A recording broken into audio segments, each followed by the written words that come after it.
আসসালামু আলাইকুম প্রিয় বন্ধুরা, কেমন আছেন আপনারা? আশা করি ভালো আছেন। দেখেন, বাংলা কম্বলগুলো এভাবে বস্তা করে আসার পরে এভাবে কাটিং কুটিং করে তারপরে এভাবে ভাঁজ করে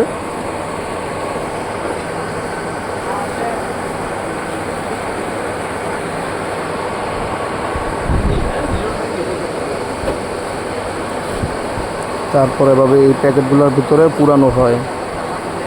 এইগুলা মূলত অরিজিনাল কোরিয়ান কম্বল না, কিংবা মানে একেবারে হেভি ভালো কোনো কম্বল না। এগুলো হচ্ছে ইন্ডিয়ান কম্বল, ঠিক আছে? এগুলা আপনার